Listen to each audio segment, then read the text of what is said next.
हाय, कैसे हैं सब? सब बढ़िया। काफ़ी दिन के बाद ना।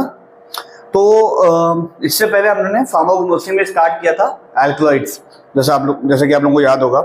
ठीक है, तो हमने एल्कलॉइड के बारे में कुछ चीज़ें, बेसिक चीज़ें पढ़ी थी, जहाँ पर हमने बताया था कि एल्कलॉइड दिया किसने था, मिशनर। कब दिया था? 1819 में। ठीक है, इसके बाद हमने बात की थी एल्कलॉइड्स है तो एल्कलाई के डेरिवेटिव्स होंगे। एल्कलाई कहाँ से आता है, मतलब वो जो एल्कलाइन नेचर है वो कहाँ से आता है? नाइट्रोजन से आता है ना। और ऑइड्स मतलब डेरिवेटिव्स, है ना, ये भी मैंने बता दिया। फिर मैंने बताया कि नाइट्रोजन अगर 3 जगह प्रेजेंट है और हेट्रोसाइक्लिक रिंग में प्रेजेंट है तो उसको बोलते हैं ट्रियो एल्कलॉइड। ठीक, अगर वो कभी स्ट्रेट कार्बन है उसमें प्रेजेंट है एमाइनो और इमीनो ग्रुप के फॉर्म में, मतलब सिंगल बॉन्ड NH2 या डबल बॉन्ड NH ग्रुप के फॉर्म में, तो उसको बोलेंगे हम लोग एमाइनो या प्रोटो एल्कलॉइड। अगर इन दोनों में प्रेजेंट है तो उसको स्यूडो एल्कलॉइड बोलेंगे। फिर हमने एक और भी चीजें ली थी कि हाँ, अगर एमाइनो एसिड से डिराइव्ड है तो उसको हम लोग ट्रियो एल्कलॉइड या एमाइनो और प्रोटो एल्कलॉइड बोलते हैं। अगर एमाइनो एसिड से डिराइव्ड नहीं है तो उसको हम लोग स्यूडो एल्कलॉइड बोलते हैं। सिंपल था। इसके बाद फिर हम लोगों ने कुछ टेस्ट के बारे में पढ़ा, है ना। हमने टेस्ट फॉर एल्कलॉइड पढ़े थे, जिसमें मैंने 4 बताए थे। ठीक है, कौन कौन से थे? तो हमारा था कि हैगर था, वैगनार था, है ना। और कौन से थे जहां पर पीएम जाते हैं, किसके? पीएम ऑफ इंडिया के पास कौन जाता है? तो ऐसे कुछ 3-4 टेस्ट हमने पढ़े थे जो कि आप लोगों को रिवाइज करना चाहिए। ठीक है, इसके बाद हम लोग आते हैं कुछ प्रॉपर्टीज के बारे में। ठीक है, कि एल्कलॉइड्स की क्या क्या प्रॉपर्टीज होती हैं वो हम लोग जान लेते हैं। ठीक है, तो आज हम लोग वो कवर करते हैं। और भी चीजें हम लोग कवर करेंगे, थोड़ी क्लास लंबी रखेंगे ताकि आप लोग फिर हर रोज ये ना बोले कि हाँ सर आज तो रह गया। तो आज थोड़ी क्लास लंबी रख लेते हैं। तो प्रॉपर्टीज में सबसे पहली प्रॉपर्टीज है कि जो एल्कलॉइड्स होते हैं वो मोस्टली कलरलेस होते हैं। ठीक, लेकिन इससे पहले जब हम लोग क्लास कर रहे थे तो मैंने बताया था कि रहते हैं कलरलेस, रहेंगे या जैसा भी रहेगा, बट एक्सेप्शन जरूर रहेगा। ठीक है, तो कलरलेस है तो इसके साथ कुछ एक्सेप्शंस हैं। ठीक है, कलरलेस है लेकिन इसके साथ कुछ एक्सेप्शंस हैं। एक्सेप्शन कौन कौन से हैं ये याद रखना है। ठीक है, तो एक्सेप्शन रहेगा पहला दारू हल्दी। ठीक है, दूसरा होगा बीटानिडीन। ठीक है, और तीसरा होगा सैंग्रीन।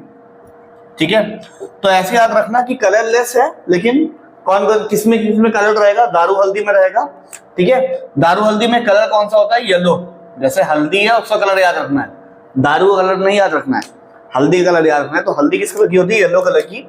और ये जो बीटानिडीन और सैंग्विन एरीन है, ये टोटल अगर सैंग्विन के बजाय इसको हम लोग बोलते हैं सैंग्विन एरीन। ठीक है, तो बीटानिडीन और सैंग्विन एरीन होते हैं रेड कलर के। ठीक है, तो कैसे याद रखोगे कि बीटा और सैंग्विन एरीन कैसा है? तो बेटा तो है ना, बेटा लाल बेटा है, तो ऐसे करके याद कर सकते हो कि रेड कलर का होता है। सैंग्विन एरीन है तो संग, मतलब संगाई जो भी है तो उसमें रेड कलर है, ऐसा कुछ मान लो और बना लो ऐसा कुछ। ठीक है, तो दारू हल्दी येलो कलर की होगी और बीटानिडीन और सैंग्विन एरीन ये येलो कलर की होगी और ये रेड कलर की होगी। वैसे अगर देखा जाए तो ये कलरलेस होता है। ठीक, इसके बाद जो दूसरी प्रॉपर्टी है वो है कि ये होते हैं क्रिस्टलाइन नेचर के। ठीक है, एक मिनट, पहला होगा, आई थिंक आपने नोट कर लिया होगा, थोड़ी देर के लिए हट जाता हूँ, पॉज करके आप लोग लिख लो इसको। ठीक है, कलरलेस होंगे सबसे पहला है। एक्सेप्शन होंगे, एक्सेप्शन ही इंपॉर्टेंट है, क्वेश्चन भी हमेशा एक्सेप्शन से ही बनेंगे। ठीक, तो ये हो गया हमारा पहला प्रॉपर्टी। ठीक, इसके बाद दूसरा प्रॉपर्टी है कि ये क्रिस्टलाइन या एमॉर्फस फॉर्म में होंगे। किसमें? दूसरा ये है कि ये क्रिस्टलाइन फॉर्म में होंगे या एमॉर्फस फॉर्म में होंगे। ठीक है, अगर मैं क्रिस्टलाइन फॉर्म बोलूं, ठीक है, अगर मैं क्रिस्टलाइन फॉर्म बोलता हूं, क्रिस्टल के बारे में बात करता हूं, तो घर में हमारे क्रिस्टल्स के फॉर्म में क्या प्रेजेंट है? शुगर प्रेजेंट है। ठीक है, तो आपको ये रखना है, अगर क्रिस्टलाइन फॉर्म बोल रहा है तो मतलब वो वाटर सॉल्युबल होंगे। ठीक है, वाटर सॉल्युबल होंगे। ठीक है, अगर एमॉर्फस फॉर्म बोल रहा हूं तो ये वाटर इनसॉल्युबल होंगे। सबसे पहली बात कि ये वाटर इनसॉल्युबल होंगे। ठीक है, अगर वाटर सॉल्युबल बोला तो केमिस्ट्री की भाषा में इसको हम लोग बोलते हैं कि ये पोलर सॉल्वेंट में सॉल्युबल है। क्या बोलेंगे हम लोग इसको? कि पोलर सॉल्वेंट में सॉल्युबल है। अगर वाटर इनसॉल्युबल बोलेंगे तो जो नॉन पोलर सॉल्वेंट होते हैं, क्या चीज? जो नॉन पोलर सॉल्वेंट होंगे उसमें ये सॉल्युबिलिटी शो करेंगे, ठीक है, क्रिस्टलाइन फॉर्म, अमॉर्फस फॉर्म। अब इससे पहले हमने बात की एक्सेप्शन होगा, तो बिल्कुल एक्सेप्शन रहेंगे। तो यहां पर कौन सा एक्सेप्शन है? एक्सेप्शन है यहां पर 3, ठीक है, एक्सेप्शन है यहां पर 3। तो वो जो 3 होंगे वो क्रिस्टलाइन भी नहीं होंगे, अमॉर्फस भी नहीं होंगे, वो होंगे in the form of volatile liquid होंगे। क्या होंगे ये? Volatile liquid. तो वोलेटाइल क्या होता है? जैसे मैंने अभी आपको आज पढ़ाया और कल आप भूल गए, तो वो वोलेटाइल नेचर है, यही तो है। तो वोलेटाइल कहां से होता है ना? 3 कहां से होता है? बोलोगे ब्रेन से होता है, तो यहां पर भी सेम ही है, 3 CNS। तो यार ना C फॉर कोनिन, N से निकोटीन और S से स्पार्टीन, ठीक है। तो ये 3 चीजें जहां से जो आपके CNS हैं, मतलब CNS के नाम से याद रखना, ठीक है। जो भी मैं निमोनिक्स बताता हूं वो आप ऐसा किया करो कि उसको किसी और पेन से लिखा करो, ताकि आपको निमोनिक आगे जाके याद रहे। मैंने बोल दिया वोलेटाइल है, तो वोलेटाइल कहां से होगा? CNS से होगा। बाकी इसका जो फॉर्म होगा वो क्रिस्टलाइन या अमॉर्फस फॉर्म में मोस्टली प्रेजेंट होते हैं, ठीक है। हाँ, तो क्रिस्टलाइन है तो ये सॉल्ट फॉर्म में होगा, ठीक है, क्रिस्टल कैसा सॉल्ट फॉर्म में होगा, ठीक है। अमॉर्फस है तो फ्री बेस, ऐसा लिख लो यहां पर, ठीक। तो ये हो गया हमारा प्रॉपर्टीज के बारे में। प्रॉपर्टीज में हमने 2 पढ़े। पहला, कलरलेस होते हैं, लेकिन कुछ कलर्ड होंगे। कौन कौन से? दारू हल्दी, बीटानिडीन और सैंग्विनरीन। तो दारू हल्दी होगी येलो कलर की, बीटानिडीन होगी बीटानिडीन और सैंग्विनरीन होगी रेड कलर की। फिर इसके बाद मैंने दूसरी प्रॉपर्टी के बारे में बात की, जो कि है क्रिस्टलाइन या अमॉर्फस, जिसमें मैंने बताया कि क्रिस्टलाइन होगा तो वाटर सॉल्युबल होगा, मतलब पोलर सॉल्वेंट में सॉल्युबल होगा। अगर अमॉर्फस है तो वाटर इनसॉल्युबल होगा, लेकिन वही नॉन पोलर सॉल्वेंट में सॉल्युबल है। इसमें एक्सेप्शन थे 3, जो कि वोलेटाइल लिक्विड के फॉर्म में होंगे। CNS, कोनिन, निकोटीन, स्पार्टीन, ठीक है, कोनिन, निकोटीन, स्पार्टीन। तो ये 3 चीज हो गए, दो चीजें जहां पर हमने कलरलेस के बारे में बात की और क्रिस्टलाइन और अमॉर्फस के बारे में बात की, ठीक है। अब आते हैं हम लोग क्लासिफिकेशन में, ठीक है। तो आप लोग हेडिंग डालो क्लासिफिकेशन ऑफ एल्कलॉइड, ठीक। आज हम लोग पहला स्टार्ट करते हैं। लिखो classification of alkaloid, classification of alkaloids. और शायद, ठीक है, कोशिश करूंगा कि कल से आप लोगों की एक और क्लास हो जाए जिसमें हम लोग pharmaceutical instrumental method of analysis, ठीक है, वो स्टार्ट करते हैं। आप लोग एक काम करना, कमेंट सेक्शन में ये बता देना कि कौन सा स्टार्ट हुआ है आपके कॉलेजेस में, ठीक है, मतलब कौन सा यूनिट स्टार्ट हुआ है, unit 1, unit 2, unit 3, unit 4, unit 5, और कौन सा मेजर टॉपिक है, ठीक है। तो उस मेजर टॉपिक को हम लोग खत्म करने की कोशिश करेंगे, ठीक है, बहुत ही ईजी फॉर्मेट में, ताकि वो जीपैट के लिए भी काम आ जाए और आपके सेमेस्टर एग्जामिनेशन है उसमें भी काम आ जाए, ठीक। तो पहला फिर हम लोग स्टार्ट करते हैं क्लासिफिकेशन ऑफ एल्कलॉइड, ठीक है। क्लासिफिकेशन एल्कलॉइड में पहला होगा एमाइनो या प्रोटो एल्कलॉइड, ठीक है। अब मैंने बोला एमाइनो और प्रोटो एल्कलॉइड, तो मतलब यहां पर जो नाइट्रोजन होगा वो किस फॉर्म में होगा, पहले आपको ये क्वेश्चन का जवाब देना है। तो 2 फॉर्म में होंगे, या तो NH2 के फॉर्म में होंगे या तो डबल बॉन्ड NH के फॉर्म में होंगे, और ये रिंग में नहीं प्रेजेंट होंगे, ठीक है। क्या ये रिंग में नहीं प्रेजेंट होंगे, ये सिंपल कार्बन चेन जो होती है उसमें प्रेजेंट होंगे, रिंग में प्रेजेंट नहीं होंगे, आप लोग इसको बोल सकते हैं, ठीक है। और दूसरा चीज क्या कि ये ड्राइव्ड होंगे अमाइनो एसिड से। तो ये 2 पॉइंट तो आप लोग याद रखो, ठीक है। अब हम लोग अमाइनो और प्रोटो एल्कलॉइड के 3 जो बेसिक ड्रग है वो याद करेंगे। तो पहला है अमाइनो, तो हम लोग याद करेंगे इसका निमोनिक मीनू। क्या मीनू कहां जाती थी? AC कॉलेज में, ठीक है। तो AC कॉलेज ऐसे लिख लो, AC कॉलेज। तो AC stands for aconite, col स्टैट फॉर कॉल्चिकम, कॉल से कॉल्चिकम, E से इफेड्रा, ठीक है, और G से ग्लोरियोसा। यहां पर मैं सिर्फ निमोनिक बता रहा हूं, इसके बाद हम लोग एक एक मतलब एकोनाइट उठाएंगे, कॉल्चिकम उठाएंगे, इफेड्रा उठाएंगे और ग्लोरियोसा, इन चार को उठा के फिर अपन लोग कंप्लीट करेंगे। तो ये हो जाएगा हमारा पूरा आज एमाइनो प्रोटो एल्कलॉइड खत्म। ठीक है, तो पहले आप लोग याद रखो इसका निमोनिक कि मीनू, एमाइनो में से मीनू उठा लिया मैंने, तो यहां पर लिख दो मीनू। क्या करती थी, जाती थी एसी कॉलेज में। ठीक है, अपना कॉलेज एसी नहीं है, ठीक है, ठीक है, लेकिन मीनू जाती थी। आप लोग नहीं जा पा रहे हो, आपकी हो जाएगा, चले जाओ, कोई बड़ी बात नहीं है। ठीक है, रूम पे तो लगे ही होंगे। हाँ चलो ठीक है, तो हम लोग स्टार्ट करेंगे पहला एकोनाइट से। ठीक, पहला स्टार्ट करेंगे एकोनाइट से। तो एकोनाइट को सिनोनिम्स पहले याद कर लो कि एकोनाइट के सिनोनिम कौन कौन से हैं। मतलब सिनोनिम क्या होता है, जैसे आपके घर का नाम होगा ना कुछ, है ना, जैसे आपके कॉलेज का नाम मान लो बहुत ही कॉम्प्लिकेटेड है ना, घर का नाम क्या है, राजू, हाँ, या बाबू, या चुन्नू, मुन्नू, है, तो ये सब होगा तो आपका घर का नाम। ठीक है, लेकिन बाहर का नाम थोड़ा स्टैंडर्ड होता है ना। तो ऐसे ही इनका भी है, बाहर घर का नाम, मतलब बाहर का नाम इनका एकोनाइट है, घर के नाम कुछ और है, वो हम लोग पढ़ लेते हैं। ठीक है, तो सिनोनिम्स, इसके सिनोनिम्स है मॉन्क्स हुड, मॉन्क्स हुड। ठीक है, दूसरा नाम है वुल्फ बेन और तीसरा नाम है बचनाग। ठीक है, तो ये तीन हैं इसके सिनोनिम्स, लिख लो। ठीक, क्या है, मुंगसुड, मॉन्क्सुड, वुल्फ बेन और बचनाग, ये तीन है इनके सिनोनिम्स। ठीक है, इसका जो केमिकल कॉन्स्टिट्यूएंट है, ठीक है, केमिकल कॉन्स्टिट्यूएंट, सीसी लिख रहा हूं, बाइक के बारे में बात नहीं हो रही है। ठीक है, सीसी लिख रहा हूं मतलब केमिकल कॉन्स्टिट्यूएंट। तो केमिकल कॉन्स्टिट्यूएंट्स का एकोनिटीन, एकोनिटीन। ठीक है, ठीक है, वाह,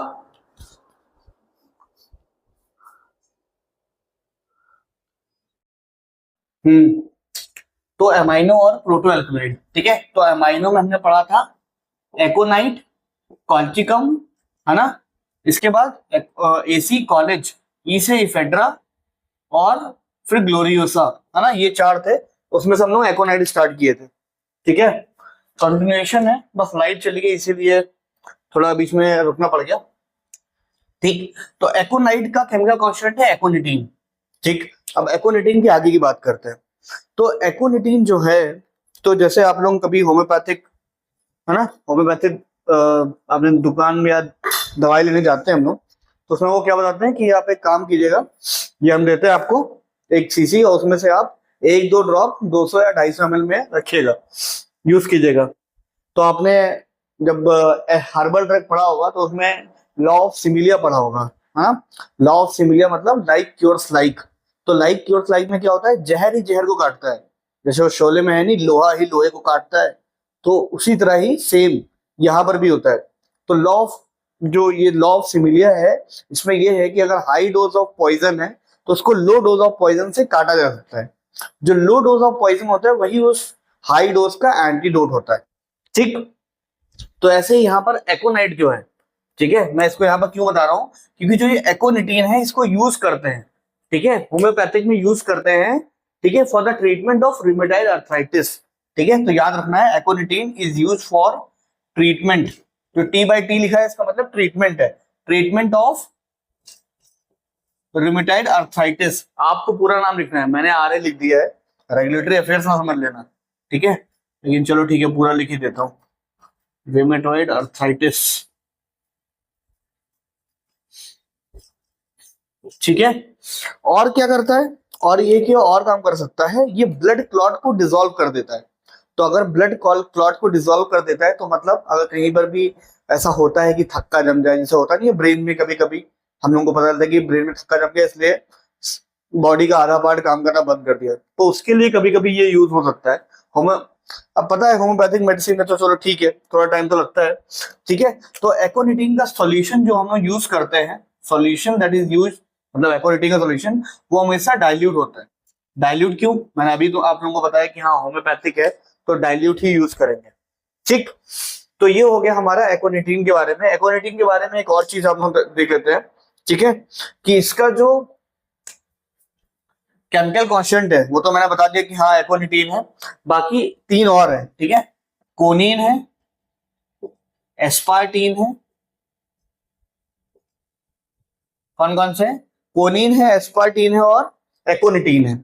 कोनिन, एस्पार्टीन और एकोनिटीन, सही है, ठीक है। तो ये 3 आपके अलग से हैं, ठीक है। एकोनिटीन तो है ही है, तो एकोनिटीन तो यहां पर भी मिल गया आपको, बाकी कोनिन और एस्पार्टीन ये दोनों अलग अलग चीज बता दी है। इससे पहले जब मैंने वोलेटाइल बताया था, याद है प्रॉपर्टीज के बारे में जब हम बात कर रहे थे, तो प्रॉपर्टीज में मैंने बताया था कि 3 होंगे, CNS, कोनिन, निकोटीन, स्पार्टीन। तो कोनिन तो इसी में आ गया, ठीक है। स्पार्टीन ये नहीं है, ये डिफरेंट है, वो स्पार्टीन डिफरेंट था, वो CNS स्पार्टीन है, ये एस्पार्टीन है, डिफरेंट है, इसका कोनिन यहां पर आया, ठीक। तो ये हो गया हमारा पहला ड्रग एकोनाइट के बारे में, ठीक। दूसरा हम लोग पढ़ते हैं कॉल्चिकम, ठीक है। कॉल्चिकम के बारे में पढ़ते हैं। ये सारे जो 4 ड्रग हैं ये सारे आपके अमाइनो प्रोटो एल्कलॉइड में ही आ रहे हैं, ठीक। तो दूसरा है हमारा कॉल्चिकम, हेडिंग डाल लो, ठीक है, कॉल्चिकम। इसका जो केमिकल कांस्टेंट है वो है कॉल्चिकीन, ठीक है, कॉल्चिसीन, ठीक है। अब कॉल्चिसीन बहुत जगह यूज होता है, देखते हैं, ठीक है। इसमें क्या क्या प्रेजेंट होता है पहले ये जान लेते हैं, ठीक। तो कॉल्चिसीन जो है इट हैज, याद रखो कुलचे, कैसे याद रखोगे? कुलचे खा के क्या किया? टोपो की सलामी दिया, तो ट्रोपोलेन रिंग होती है इसमें, ठीक है। क्या होती है? ट्रोपोलेन रिंग होती है। सबसे पहला चीज ट्रोपोलेन रिंग होती है। दूसरी, it is use in the treatment of gout, gout की ट्रीटमेंट में यूज करते हैं, ठीक है, गाउट की ट्रीटमेंट में यूज करते हैं। और जो अगला पॉइंट है वो और ज्यादा इंपॉर्टेंट है, ठीक है। कॉल्चिसीन को हम लोग यूज करते हैं प्लांट टिश्यू कल्चर में, प्लांट टिश्यू कल्चर हमने पढ़ा था ना, तो प्लांट टिश्यू कल्चर में पॉलीप्लॉइडी करने के लिए, ठीक है, पॉलीप्लॉइडी करने के लिए हम लोग वहां पर कॉल्चिसीन यूज करते हैं, ठीक, ठीक है। अब कॉल्चिसीन है तो डिराइव्ड किसी ना किसी चीज से होगा, ठीक है, तो वो भी हम लोग देख लेते हैं। जैसे अमाइनो हमने पढ़ा था ना कि हाँ कहाँ से मिलता है, तो अमाइनो एसिड से मिलता है। तो यहां पर हम लोग पढ़ते हैं कि it is obtain from dopa. What is dopa? Dihydroxy phenyl alanine, ठीक है। तो ये आप लोग लिख लो कि it is dihydroxy phenyl alanine, ठीक। तो ये हो गया हमारा कॉल्चिकम के बारे में। कुछ और बाकी रह गया? आई थिंक बायोलॉजिकल सोर्स बाकी है, तो उसको हम लेते हैं कॉल्चिकम ऑटम नील, ठीक है। सिंपल है, कुछ कॉल्चिकम तो रहेगा। आप लोग हम लोग क्या करेंगे, एक इनिशियल रख लेंगे C, इसका मतलब कॉल्चिकम, और ऑटम नेल, ठीक, ठीक है। तो अभी हमने 2 चीजों के बारे में पढ़ा। पहला कौन सा था हमारा? मीनो एसी कॉलेज, तो मीनो में अमाइनो, एसी से एकोनाइट। एकोनाइट में हमने पढ़ा कि एकोनाइट के जो एक इंपॉर्टेंट केमिकल कांस्टेंट है वो है एकोनिटीन। तो एकोनिटीन के बारे में मैंने बताया कि एकोनिटीन बहुत ही स्मॉल क्वांटिटी में यूज करते हैं, मतलब उसको हम लोग बहुत ही लेसर क्वांटिटी में यूज करेंगे, मतलब उसको डिसॉल्व करेंगे, उसका डाइल्यूशन बनाएंगे तब यूज करेंगे, ठीक है। उसका मैंने बताया कि it is used for the in the treatment of rheumatoid arthritis. यहाँ पर गाउट है, वहां पर रूमेटॉइड आर्थराइटिस में डिफरेंस है, समझ लो पहले, ठीक है। It is used in the treatment of rheumatoid arthritis. इसके बाद मैंने वहां पर क्या बताया कि हाँ it is used also to dissolve blood clots, है ना। तो ये अलग चीज था। और मैंने एकोनाइट में क्या बताया? एकोनाइट की 3 और केमिकल कांस्टेंट बताया मैंने, कौन कौन से? एक तो CNS वाले में से बता दिया, कोनिन, फिर मैंने बताया एस्पार्टीन, और एकोनिटीन तो रहेगा, ठीक है, क्योंकि एकोनाइटी से है। फिर आया दूसरा हमारा कॉल्चिकम, ठीक है। कॉल्चिकम का पहले बायोलॉजिकल सोर्स लिखो, जो सबसे पहला चीज लिखोगे वो लिखोगे बायोलॉजिकल सोर्स, तो वो क्या है? कॉल्चिकम ऑटम नेल, ठीक है। इसका जो केमिकल कांस्टेंट है वो है कॉल्चिसीन, ठीक। Colchicine it is used in the treatment of gout, gout के ट्रीटमेंट में यूज करेंगे। It is also used in a plant tissue culture, also used in plant tissue culture for polyploidy, ठीक। Colchicine में कौन सा ring present होता है? Tropolone ring. तो याद कैसा है? कुलचे खा के टोप की सलामी दे रहा था, तो ट्रोपोलेन रिंग, तो ऐसा याद रखोगे। कॉल्चिसीन इज ऑब्टेन्ड फ्रॉम डोपा, मतलब डाइहाइड्रोक्सी फिनाइलएलेनिन। तो यहां तक अभी हमारा हुआ। अब हम लोग पढ़ते हैं तीसरा। ठीक, आई थिंक यहां तक क्लियर है अपना। ठीक, आगे बढ़ते हैं।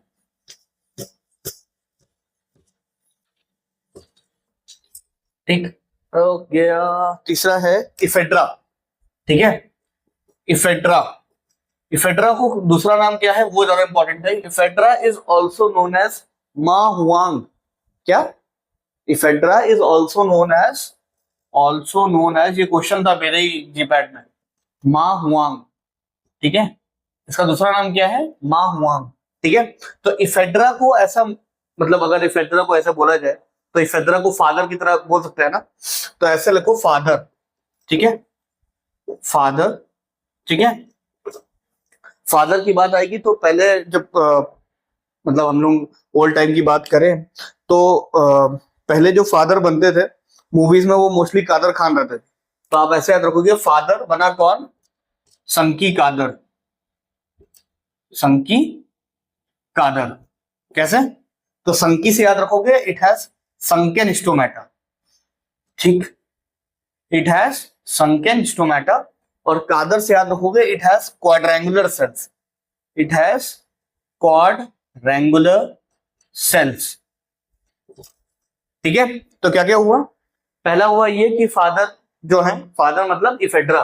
ठीक है, इसको बोल रहे हैं ऐसे ताकि याद करने का तरीका हो जाए, एक निमोनिक हो जाए। इफेड्रा, संकी कादर। तो संकी से आप लोग याद रखोगे संकेन स्टोमेटा, और कादर से याद रखोगे क्वाड्रेंगुलर सेल्स।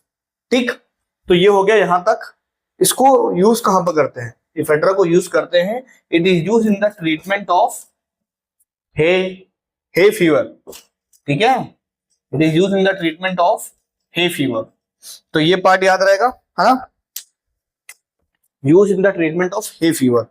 अब हे फीवर है, हे फीवर क्या होता है पहले ये बताओ। हे फीवर में मोस्टली जो होता है, हे फीवर होता है वो मोस्टली एलर्जी के थ्रू होता है। ठीक है, जिसमें स्नीजिंग आती है कि हाँ छींक छाक आती है, आदमी को थोड़ा सांस लेने में दिक्कत होती है, तो that is basically hey fever. ठीक, और इसका और भी यूज है, लिखो, अभी लिख लो, मैं फिर इसमें भी लिखता हूँ।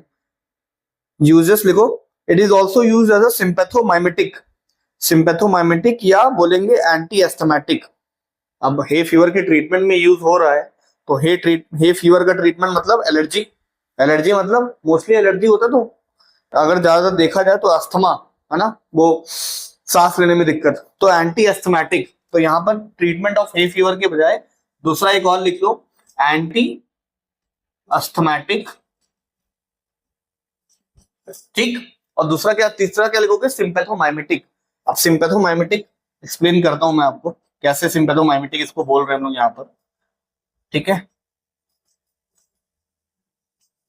तो अगर देखा जाए तो आप लोगों को पता होगा आपको, एक सिंपैथोमाइमेटिक होता है, पैरासिम्पैथोमाइमेटिक होता है। सिंपैथोमाइमेटिक मतलब पहले समझते हैं सिंपैथेटिक नर्वस सिस्टम क्या होता है और पैरासिम्पैथेटिक नर्वस सिस्टम क्या होता है। तो सिंपैथेटिक में क्या होता है कि हम लोग भाग दौड़ रहे हैं ना, जो फाइट और फ्लाइट हार्मोन जब वो रिलीज होता है, तो जब सिंपैथेटिक नर्वस सिस्टम एक्टिवेट होता है तो मतलब कोई शेर आपको दौड़ा रहा है। तो अगर शेर आपको दौड़ा रहा है तो आपको सांस ज्यादा चाहिए होगी ना, वो सांस ससुर वाला सांस नहीं, ब्रीदिंग वाला सांस, है ना, वो ज्यादा चाहिए होगी। तो आप चाहोगे कि अपना जो एल्वुलाई है वो पूरा फूले, फिर पूरा अच्छे से, मतलब अच्छे से रेस्पिरेशन हो सके, है ना, ब्रीदिंग अच्छे से हो सके। दूसरी केस में आता है पैरासिम्पैथोमाइमेटिक। तो पैरासिम्पैथोमाइमेटिक में हम देखें तो उसमें क्या होता है, जब आप लोग रेस्ट में हो, तो रेस्ट के केस में आराम कर रहे हो, तो आपको ये नहीं चाहिए ना आपकी ब्रीदिंग एकदम जल्दी जल्दी से हो, आप आराम से सांस लेते हो, जैसे छोले भटूरे खाने के बाद आराम से आदमी बैठा है ना, तो उस समय पैरासिम्पैथोमाइमेटिक एक्टिवेटेड है। सिम्पैथोमाइमेटिक कब, सिंपैथेटिक सिस्टम कब एक्टिवेटेड है? जब शेर दौड़ा रहा है। तो अगर कोई ड्रग एंटी एस्थमेटिक है, एंटी एस्थमेटिक मतलब अस्थमा को ट्रीट कर रही है, अस्थमा को ट्रीट कर रही है मतलब लंग्स और एल्वेलाई को अच्छे से ओपन और क्लोज कर रही है। तो ओपन और क्लोज कब हो रहा था? जब सिंपैथेटिक नर्वस सिस्टम एक्टिवेट था। तो इसीलिए इसको बोलते हैं it is also used as a sympathomimetic. ठीक, तो sympathomimetic is also used as anti asthmatic, also used in the treatment of hay fever. ठीक, तो ये हुआ हमारा कादर साहब के बारे में, है ना, फादर कादर, संकी कादर, आप लोगों को याद हो जाएगा। तो फादर इफेड्रा, संकेन स्टोमेटा, और कौन से सेल्स होते हैं इसमें? Quadrangular cell. स्टोमेटा पे एक अलग से हम लोग क्लास रखेंगे जिसमें मैं सारे स्टोमेटा बता दूंगा और कौन कौन से सेल्स प्रेजेंट होते हैं, ये सारी चीजें हो जाएंगी, तो वो एक क्लास में कवर कर लेंगे हम लोग। ठीक है, उससे क्वेश्चन बनते हैं, एक क्वेश्चन तो आता ही आता है। ठीक, तो एसेट्रा के बाद लास्ट में कौन सा है, चलो जल्दी जल्दी बताओ कौन सा है। अगर पन्ना पलट के देखना पड़ रहा है तो मतलब सही से पढ़ नहीं रहे हो। ठीक है, तो कौन कौन से थे, एसेट्रा का दूसरा नाम क्या है, अभी भी लिखा था, मा हुआंग। ठीक है, लास्ट बच्चा है चौथा, जो है ग्लोरियोसा। ग्लोरियोसा, या इसी को हम लोग ग्लोरी लिली कहते हैं। ठीक है, इसी को हम लोग ग्लोरी लिली बोलते हैं। ये है एलाइड ड्रग, किसका, कॉल्चिकम का, एलाइड ड्रग ऑफ कॉल्चिकम। अब कॉल्चिकम के बारे में बात आई है तो अभी मैं क्वेश्चन पूछता हूं। ठीक है, जो कॉल्चिकम था वो कौन से रिंग में, मतलब it has which kind of ring, तो वो कौन सी रिंग थी, ट्रोपोलेन रिंग थी, याद रखना। ठीक, और क्या था, इट इज ऑब्टेन फ्रॉम, कहां से ऑब्टेन होता है, डोपा से, डाइहाइड्रोक्सी फिनाइलएलेनिन। बायोलॉजिकल सोर्स क्या है, कॉल्चिकम ऑटमनेल। ठीक, तो इस सब से ऐसे ऐसे याद रखोगे तो याद जल्दी जल्दी याद रहेगा। ठीक है, Gloriosa also known as glory lily, it is allied drug of Colchicum. तो ये हुआ आज हमारा खत्म एमाइनो और प्रोटो एल्कलॉइड। ठीक, अब स्टार्ट करते हैं हम लोग दूसरा इंडोल एल्कलॉइड के में। ठीक, इंडोल एल्कलॉइड बहुत ही फनी है, इसके निमोनिक्स बहुत ही मजेदार है। तो ये हमारा क्लासिफिकेशन ऑफ एल्कलॉइड में पहला हमारा खत्म हुआ, जिसका नाम था एमाइनो एल्कलॉइड्स। एमाइनो एल्कलॉइड में आपको निमोनिक पे ज्यादा ध्यान देना है कि मीनू, है ना, मीनू कहां पढ़ रही थी, एसी कॉलेज में, जहां आप नहीं पढ़ रहे। ठीक, क्या पता पढ़ भी रहे हो। ठीक, तो मीनू एसी कॉलेज, एसी से एकोनाइट, कॉल से कॉलेज में जो कॉल है वो सब कॉल्चिकम हो गया, ई जो है वो इफेड्रा हो गया, और जी जो हो गया वो ग्लोरियोसा। ठीक है, एक बार आप दोबारा रिवाइज करो कि हाँ पहले में क्या था, दूसरे में क्या था, तीसरे में क्या था, चौथे में क्या था। केमिकल कॉन्स्टिट्यूएंट बहुत इंपॉर्टेंट है और यूजेस इंपॉर्टेंट है, और जितने पॉइंट्स यहाँ पर दिखाए हैं question most of the cases में उसी से बनेंगे। ठीक है, फिर भी मैं चेक कर लूंगा, कुछ और एक्स्ट्रा पॉइंट आते हैं तो हम लोग अगली क्लास में ऐड भी करेंगे इसको। ठीक, अब आता है इंडोल एल्कलॉइड। ठीक,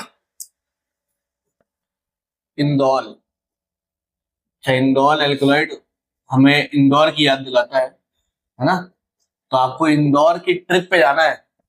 कहाँ जाना है, इंदौर की ट्रिप पे जाना है। तो याद रखना जो इंडोल एल्कलॉइड होते हैं वो डिराइव्ड होते हैं ट्रिप्टोफैन से। किससे, ट्रिप्टोफैन, मतलब ट्रिप में तो फैन की जरूरत पड़ेगी, है ना। तो याद रखना है इंदौर की ट्रिप में, इंदौर की ट्रिप में फैन की जरूरत तो पड़ेगी, तो ट्रिप्टोफैन इंडोल एल्कलॉइड। अच्छा निमोनिक है ना, मुझे भी अच्छी लगी थी शुरुआत, अभी भी अच्छी लगती है। जब तक याद हो पाए तो सब अच्छा है, ना याद आ रहा हो तो अपना बना सकते हैं हम लोग, है ना।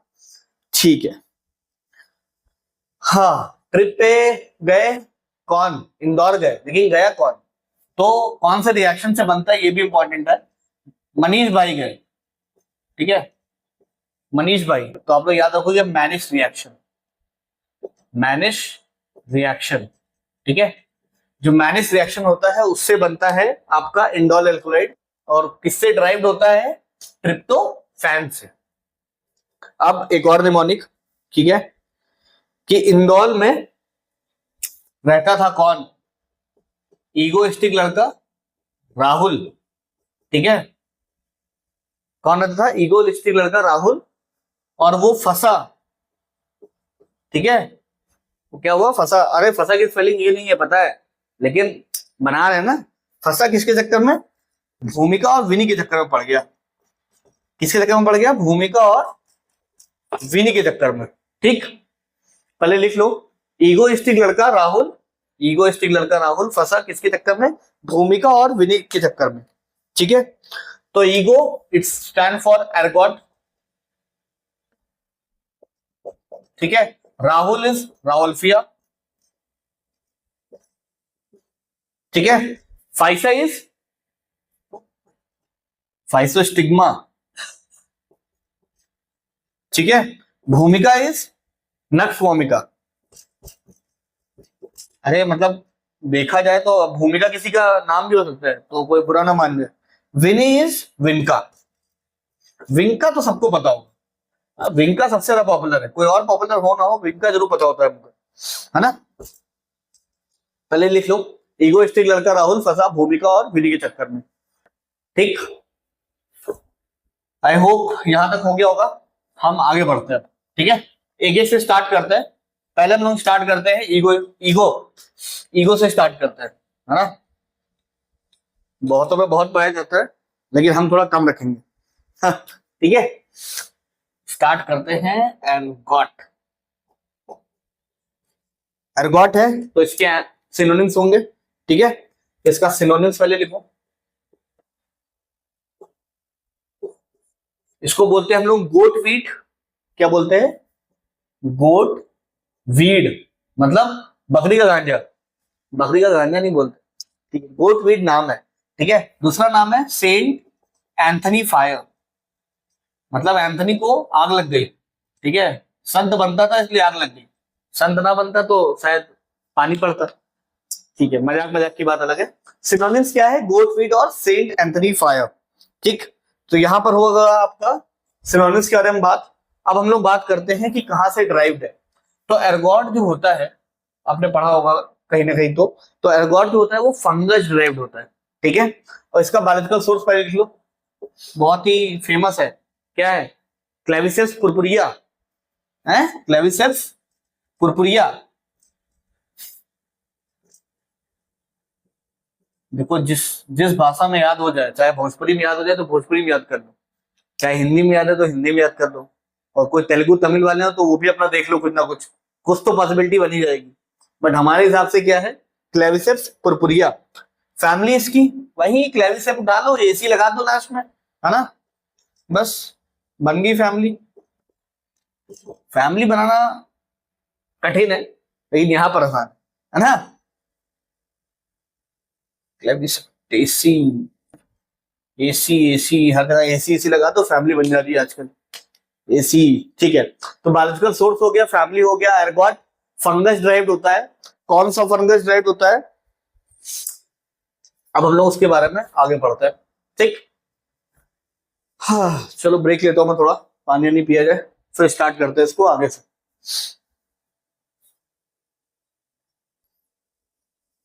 ठीक है, तो हम लोग बात करते हैं ईगोइस्टिक के बारे में, है ना। तो हमें बात कर रहे हैं ईगोइस्टिक। मैंने बताया कि एर्गॉट जो होंगे वो फंगस ड्राइव्ड होंगे। तो फंगस ड्राइव्ड होंगे तो फंगस भी है भाई, तो बच्चा ही है ना भाई, ना। अब ऐसा तो है नहीं कि सीधे बड़ा ही हो गया होगा। तो वैसे हमें याद करना है कि इसका इमेच्योर पार्ट होता है और मेच्योर पार्ट होता है। और इस इमेच्योर और मेच्योर पार्ट में जो क्वेश्चंस होते हैं वो मोस्टली नाइपर्क में पूछे जाते हैं, ठीक है। तो लिखना है आपका एर्गॉट में जो पहला स्टेज होगा फंगस का, उसको बोलेंगे इमेच्योर पार्ट, ठीक है। इमेच्योर पार्ट नोन एज, क्या बोलते हैं इमेच्योर पार्ट को? स्पेसिलिया, या इसको माइसीलियम बोलते हैं। अबे ऐसे याद रखो, इमेच्योर पार्ट नोन एज फंसा लिया, ठीक है। स्पेसिलिया लिखा है, लेकिन इसको हम लोग बोल सकते हैं फंसा लिया, ठीक है। फंसा लिया या माइसीलियम। माइसीलियम तो टफ है, लेकिन फंसा लिया तो आसान है ना। तो याद रखना है sphacelia is also known as mycelium. तो अब इमेच्योर है, इमेच्योर है तो, है ना, सॉफ्ट होगा, सॉफ्ट हार्टेड होगा। तो यहां पर भी लिखना है स्पेसिलिया जो होता है वो सॉफ्ट टिश्यू से ड्राइव्ड होता है, मतलब जो अंदर टिश्यू होगा वो बहुत सॉफ्ट होगा, और इसके अंदर से एक टाइप का लिक्विड निकलता है, ठीक है, जिसको हम लोग बोलते हैं हनी ड्यू, ठीक है। सो सॉफ्ट टिश्यू, और इसमें से जो रिलीज होता है वो होता है हनी ड्यू। याद रखना ये बात, ठीक है। तो पहला क्या है? जो पहला स्टेज है, फर्स्ट स्टेज, तो पहला स्टेज है जहां पर इमेच्योर पार्ट है। इमेच्योर पार्ट को हम लोग स्पेसिलिया बोल रहे हैं। Sphacelia is also known as mycelium, ठीक है। इमेच्योर है इसीलिए उसके जो टिश्यू होंगे वो सॉफ्ट होंगे, तो उसको हम लोग sphacelia are basically soft tissue, और उसके अंदर से रिलीज क्या होता है? हनी ड्यू, ठीक। तो ये हो गया हमारा पहला। अब इमेच्योर है तो इमेच्योर भी होगा ना, मैच्योर होगा तो सख्त हो जाएगा, लेकिन सख्त होगा कैसे, है ना, जाकिर खान तो है नहीं, तो हमें देखना है कि सख्त हो कैसे रहा है। तो दूसरा आता है मैच्योर पार्ट, मैच्योर पार्ट। अब ईगोइस्टिक है ना, ईगो है, ईगो बहुत ज्यादा है इसके अंदर, ठीक है। तो ईगो ज्यादा है और झूठा बहुत बड़ा है, ठीक है। तो याद रखना है एर्गॉट में स्यूडो पैरेंकाइमा प्रेजेंट होता है, स्यूडो पैरेंकाइमा, ठीक है। स्यूडो पैरेंकाइमा बनाता है काइटिन, क्या बनाता है? काइटिन। काइटिन क्या होता है? जो फंगस की सेल वॉल होती है वो काइटिन की बनी होती है, ठीक है। Chitin is basically fungal cell wall. इस फंगल सेल वॉल की वजह से जो टफनेस आती है वो इसी की वजह से आती है, ठीक है। सख्त जाकिर खान की वजह से नहीं है, सख्त किसके वजह से है? काइटिन की वजह से, ठीक है। तो फंगल सेल वॉल, काइटिन और स्यूडोपैरेन्काइमा, ये तीन चीजें याद रखनी है कि एर्गोट का जो फंगस होता है, जो एर्गोट का फंगस होता है, अब एर्गोट तो ऑलरेडी फंगस ही है, तो उसका जो मैच्योर पार्ट होगा वो टफनेस किससे आएगी? काइटिन की वजह से आएगी, ठीक है। स्यूडोपैरेन्काइमा, स्यूडोपैरेन्काइमा, स्यूडो मैंने बताया था ना इससे पहले जब हम लोग पढ़ रहे थे true alkaloid, amino alkaloid, proto alkaloid और स्यूडो एल्कलॉइड। स्यूडो मतलब झूठा, तो यहां भी पैरेन्काइमा है लेकिन झूठा है, ठीक है। ठीक, तो ये हो गया हमारा मैच्योर पार्ट के बारे में। अच्छा हाँ, मैच्योर पार्ट को बोलते क्या है ये भी इंपॉर्टेंट है। इसको बोलते हैं स्क्लेरोटिया। क्या बोलते हैं? स्क्लेरोटिया, स्क्लेरोटिया, ठीक है। या इसको हम लोग स्क्लेरोटियम भी बोल सकते हैं, स्क्लेरोटियम, ठीक है। स्क्लेरोटिया या स्क्लेरोटियम, वहां क्या बोलते थे? स्पेसिलिया या माइसिलियम। यहां बोलते हैं मैच्योर पार्ट है स्क्लेरोटिया या स्क्लेरोटियम, ठीक है। अब बड़ा हो गया, सख्त भी हो गया, सख्त होने के बाद थोड़ी शादी वादी होगी, है ना, तो फिर रिप्रोड्यूस भी करेगा। अब रिप्रोड्यूस करेगा तो दो टाइप के रिप्रोडक्शन होते हैं, ए सेक्सुअल होता है और सेक्सुअल होता है ना। पढ़ा ही होगा आपने शुरुआत में, पहले जब आप 11th-12th में थे, तो ए सेक्सुअल रिप्रोडक्शन और सेक्सुअल रिप्रोडक्शन, जिसमें से आपको ए सेक्सुअल पढ़ाया जाता था और अगला छोड़ दिया जाता था, ठीक है। बट उसके बारे में हम यहाँ बात नहीं करेंगे, मैं पढ़ाऊंगा लेकिन एर्गोट बारे में, ठीक है। तो पहला स्टेज हो गया, दूसरा स्टेज हो गया, तीसरा स्टेज नहीं है वो, लेकिन बस स्पोर के बारे में बात है, मतलब रिप्रोडक्शन के बारे में बात है, तो इसलिए बता दे रहा हूं। तो लिखो एर्गोट हैज टू स्पोर्स, ठीक है। एर्गोट हैज टू स्पोर्स, ठीक है। एक है सेक्सुअल और एक है एसेक्सुअल, मतलब एक है सेक्सुअल और एक है एसेक्सुअल, ठीक है। अब एसेक्सुअल है इसीलिए मैंने उसको बोल दिया है कि ये, इसका नाम जो होगा वो होगा कॉनिडियोस्पोर्स। क्या होगा? कॉनिडियोस्पोर्स।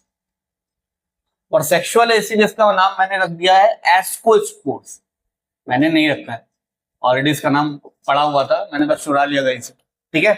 तो एर्गोट के दो स्पोर्स होते हैं, एक सेक्सुअल होता है और एक एसेक्सुअल होता है, ठीक है। तो सेक्सुअल स्पोर्स को बोलेंगे हम लोग एस्कोस्पोर और एसेक्सुअल को बोलेंगे कॉनिडियोस्पोर्स, ठीक। ठीक है, अब हमने एर्गोट के बारे में बहुत बात कर ली है ना, हमने इसके बायोलॉजिकल सोर्स के बारे में बात कर ली, क्लेविसेस पर्पुरिया, हमने इसके बारे में बोल दिया कि ये फंगस है, ठीक है। खूब गाली दी इसको, इसको झूठा भी बोल दिया हमने, चीटिंग करता है साला, हाँ ये भी बोल दिया, सब बोल दिया। तो हमने इसके पढ़े 3 स्टेज।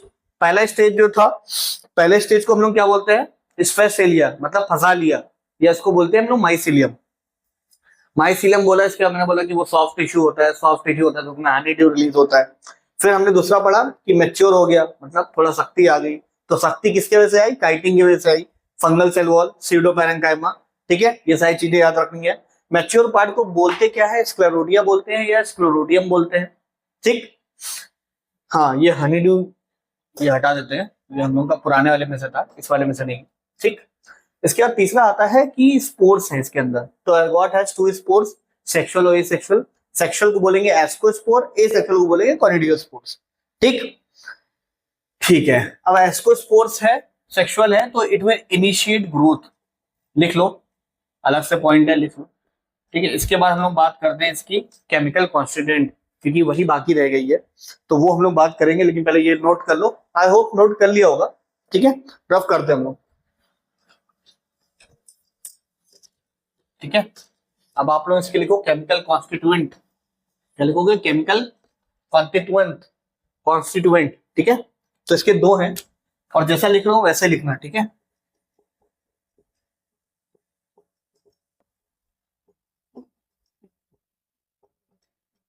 पहले हम लोग पढ़ेंगे एर्गोमेट्रीन के बारे में।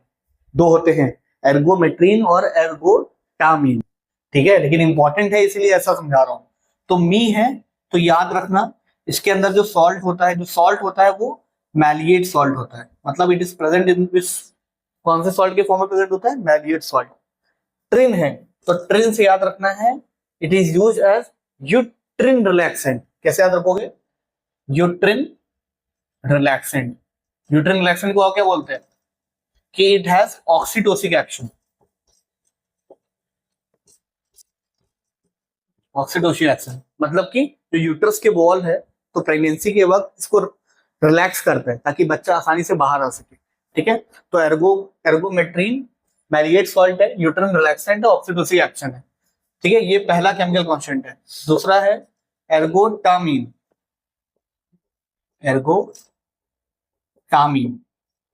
ठीक है, टामीन है तो टा से आप लोग याद रखो कि टार्टरेट सॉल्ट प्रेजेंट होता है। मतलब किस सॉल्ट के फॉर्म में प्रेजेंट होगा?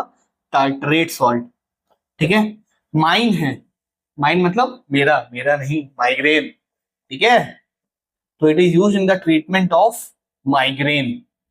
लिख लो, एर्गोमेट्रिन है और एर्गोटामीन है। मैंने सॉल्ट के बारे में बात कर ली कि कौन कौन से सॉल्ट के फॉर्म में प्रेजेंट होगा। ठीक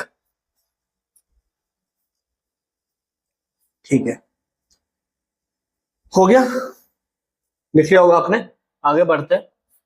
ठीक है, एक और है लेकिन वो 3 लोगों से मिलकर बना हुआ है, त्रिदेव है वो। ठीक है, बट बहुत ही सिंपल फॉर्म में बताऊंगा वो। एर्गोटॉक्सिन बोलते हैं उसको। ठीक है, टॉक्सिन है इसलिए 3 लोगों से मिलकर बना है, 3 तिगाड़ा काम बिगाड़ा वाला सिस्टम है, तो एर्गोटॉक्सिन। तो याद रखना एर्गोटॉक्सिन। ठीक है, इसके सॉल्ट के बारे में बात नहीं कर रहा क्योंकि सॉल्ट के फॉर्म में प्रेजेंट नहीं होता। तो याद रखना है 3 चीज से मिलकर बनता है। क्रिस, वो क्रिस 3 वाला क्रिस नहीं, क्रिस्टीन, ऐसे याद रखोगे, क्रिस्टीन, क्रिप्टीन और कॉर्निन। क्या? क्रिस्टीन, क्रिप्टीन और कॉर्निन। आगे बस एर्गो लगा दो, एर्गो क्रिस्टीन, एर्गो क्रिप्टीन और एर्गो कॉर्निन। ये 3 है, एर्गो क्रिस्टीन, एर्गो क्रिप्टीन और एर्गो कॉर्निन। ये 3 है, ये 3 मिलके एर्गोटॉक्सिन बनाते हैं। ठीक, डन। अब हम लोग पढ़ेंगे लास्ट टेस्ट के बारे में। ठीक है, ये बहुत इंपॉर्टेंट है, टेस्ट बहुत ज्यादा इंपॉर्टेंट है। अब जो एल्कलॉइड है ये बहुत ही ज्यादा इंपॉर्टेंट है। मैं आपको रिकमेंड करूंगा आप लोग रिवीजन हर रोज करो। ठीक है, रेगुलर रिवीजन ही कौनोसी सिखा सकती है। मैं तो पढ़ा के चला जाऊंगा, ठीक है, बट अगला जो रिवीजन क्लास होगा हम लोग करेंगे रिवीजन क्लास की। एक बार कौनोसी खत्म होगी इसके बाद हम रिवीजन क्लास करेंगे। रिवीजन क्लास हम लोग कोशिश करेंगे लाइव रखें ताकि जो लोग जुड़ सके वो थोड़ा इंटरेक्टिव हो पाए, है ना, तो वो आई थिंक मेरे हिसाब से अच्छा होगा। ठीक है, अब हम लोग याद रखेंगे इसके टेस्ट के बारे में। ठीक है, हमने टेस्ट फॉर एल्कलाइड शुरुआत में पढ़ा था, बट यहाँ हम लोग कुछ और पढ़ेंगे। ठीक है, ईगोइस्टिक बंदा था। ठीक है, तो क्या था, बहुत अमीर भी था और वो लंबी वाली वैन नहीं होती उसमें बैठ के जाता था। ठीक है, और वो जो लंबी वाली वैन थी वो पर्पल कलर की थी। कौन सा कलर की थी? अरे नहीं, पर्पल नहीं, पर्पल तो कोई और है, ब्लू कलर की थी। ठीक है, ठीक है, तो इससे याद रखना है एर्गोट। ठीक है, रिच और वान, ठीक है, ये रिएजेंट के नाम है। एल्रिच रिएजेंट और इसका दूसरा नाम है वानुर्क रिएजेंट। एल्रिच रिएजेंट क्या, वानुर्क रिएजेंट, और ये कौन सा कलर देते हैं? ब्लू कलर देते हैं। ठीक है, तो ये तो यहाँ पर ऑलरेडी लिखा है एर्गोट, एल्रिच रिएजेंट या वानुर्क रिएजेंट। अब ये रिएजेंट है कौन सा, ये आप लोग लिखा है पैरा डाइमिथाइल एमाइनो बेंजेल्डिहाइड। क्या, कुछ ज्यादा लंबा हो गया है ना, para dimethyl amino benzaldehyde, para dimethyl amino benzaldehyde. ठीक, ये है तुम्हारा एल्ड्रिच रिएजेंट या वानुर्क रिएजेंट।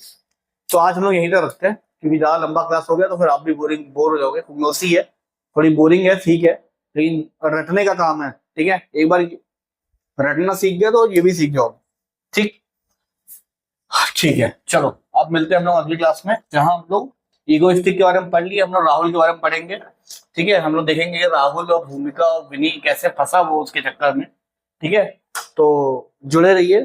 ठीक है, लाइक शेयर और सब्सक्राइब कीजिए। और एक और चीज, अगर किसी को चाहिए कि सीवी बनवाना है या रेज्यूमे बनवाना है, ठीक है, आपके किसी सीनियर को या किसी को भी, तो वो कांटेक्ट कर सकता है मुझे। ठीक है, मेरा एक दोस्त है जो जिसने स्टार्ट नहीं किया है, वो काफी समय से कर रहा है, तो उसने बोला था कि हाँ चलो ठीक है, अब तुम ऐसा हो तो एडवर्टाइज कर दो, तो उसने एडवर्टाइज कर दे दो। ठीक है, तो आप लोग अगर अगर आप लोगों को नहीं, अभी आप लोग तो थर्ड ईयर में हो या अगर फोर्थ ईयर में हो, तो अगर किसी को सीवी का कुछ काम है रेज्यूमे का बनवाने का, तो आप लोग मुझे कांटेक्ट कर सकते हो, मैं आपको उनके डिटेल्स शेयर कर दूंगा। ठीक है, चलो बाय। और अगर आप नए हो तो please like share and subscribe, और अगर आप पुराने हो तो प्लीज शेयर और लाइक भी कर दो। बाय।